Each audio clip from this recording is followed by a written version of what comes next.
আপোনাৰ স্কিনতো পিম্পলছ হৈছে নেকি? মই আজি আপোনালোকৰ মাজলৈ এটা নিম জেল লৈ আহিছোঁ, যিটো ইউজ কৰাৰ পিছত আপোনালোকৰ পিম্পলছ একেবাৰে নোহোৱা হ'ব। লাহে লাহে আপোনালোকৰ পিম্পলছ ঠিক হৈ আহিব। তাৰ লগতে আপোনালোকৰ স্কিনত যদি ডাৰ্ক স্পট হৈছে পিম্পলছৰ পৰা, সেয়াও ভাল হ'ব আৰু স্কিনো ভাল হ'ব, স্মুথ হ'ব, গ্লোয়িং হ'ব। জেলটো আপোনালোকে বনাই ষ্ট'ৰ কৰি ৰাখিব পাৰিব। 10 দিনলৈকে এইটো জেল আপোনালোকে ইউজ কৰি থাকিব পাৰিব এবাৰ বনাই।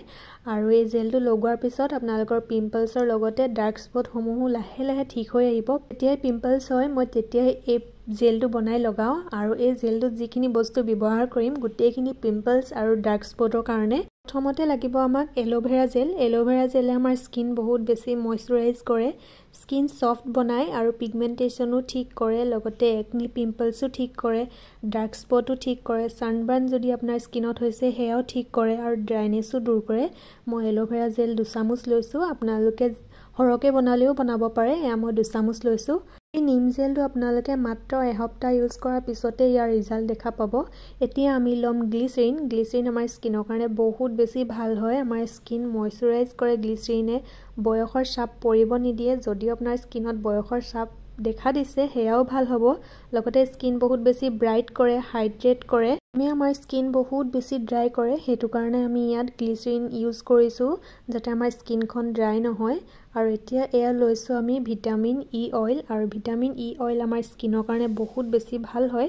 ভিটামিন ই অইলে আমাৰ স্কিনৰ ডাৰ্ক স্পটসমূহ দূৰ কৰে, বয়সৰ ছাপো পৰিব নিদিয়ে, ডাৰ্ক চাৰ্কল ঠিক কৰে, স্কিন গ্ল' কৰে, বহুত বেছি ব্ৰাইট কৰে আৰু লগতে হাইড্ৰেটো কৰে। আপোনালোকৰ ওচৰত যদি ভিটামিন ই অইল নাই তেন্তে আপোনালোকে ইভিয়ন কেপচুল যে পায় ভিটামিন ই কেপচুল, সেয়া ল'ব। আৰু এয়া লৈছোঁ মই গোলাপ জল। গোলাপ জলে আমাৰ স্কিনৰ প'ৰসমূহ শ্ৰিংক কৰে। আৰু লগতে এয়া লাগিব আমাক নিম পাউডাৰ। আৰু নিম পাউডাৰে আমাৰ স্কিনৰ একনি পিম্পলছ ঠিক কৰে আৰু একনি পিম্পলছৰ যিটো বেক্টেৰিয়া থাকে সেয়া কণ্ট্ৰল কৰে, অইল কণ্ট্ৰল কৰে, ইৰিটেশ্যন ঠিক কৰে, ডেমেজ স্কিন ৰিমুভ কৰে। বহুত বেছি ভাল হয়। যদি আপোনালোকৰ ওচৰত নিম পাউডাৰ নাই তেন্তে আপোনালোকে আমি যে খোৱা নিম থাকে সেয়া খোৱা নিম ৰ'দত শুকুৱাই পাউডাৰ বনাই আপোনালোকে ইউজ কৰিব পাৰিব। নাইবা আপোনালোকে নিম সেই খোৱা নিম বইল কৰি পেষ্ট বনাই তাৰ ৰস অলপ ইউজ কৰিব পাৰিব। কেঁচা নিম ব্যৱহাৰ নকৰিব। কেঁচা নিম ব্যৱহাৰ কৰিলে আপোনালোকে এই জেলটো বৰ বেছি দিন ইউজ কৰিব নোৱাৰিব, এদিন বা দুদিনহে ইউজ কৰিব পাৰিব। তাৰপিছত এয়া এচামুচ মই ল'লোঁ নিম পাউডাৰ। এইখিনি ভালদৰে মিক্স কৰি ল'ম। এনেদৰে 3-4 মিনিটমান ভালদৰে মিক্স কৰিলে এটা স্মুথ জেল বনি আহিব। তাৰপিছত আমাৰ এই জেলটো ৰেডি হৈ যাব। আমাৰ পিম্পলছৰ কাৰণে, ডাৰ্ক স্পটৰ কাৰণে নিম জেল বনি ৰেডি হৈ গ'ল। আৰু এনেদৰে আপোনালোকে এটা কণ্টেইনাৰত এইটো ষ্ট'ৰ কৰিও ৰাখিব পাৰিব। 10 দিনমানলৈকে আপোনালোকে ইউজ কৰিব পাৰিব। আৰু এই পেকটো এতিয়া কেনেদৰে লগাম আপোনালোকক দেখুৱাম। এয়া চাওক, মই পূৰা ফেচ ক্লিন কৰি ল'লোঁ। ভালদৰে প্ৰথমতে ফেচ ৱাছ কৰি ল'ব আৰু ৰাতি শোৱাৰ আগত এই জেলটো আপোনালোকে ব্যৱহাৰ কৰিব। এয়া মই ভালদৰে মুখখন ফেচ ৱাছ কৰি এয়া ভালদৰে লগাই মাছাজ কৰি লৈছোঁ।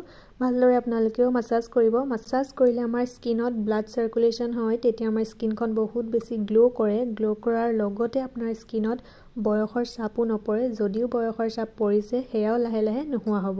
সদায় পাৰিলে অলপ অলপ মুখখন মাছাজ কৰিব। আৰু আজি ভিডিঅ'টো ইমানতে ৰাখিছোঁ। যিসকলে নতুনকৈ চাই আছে চেনেলটো ছাবস্ক্ৰাইব কৰি ল'ব।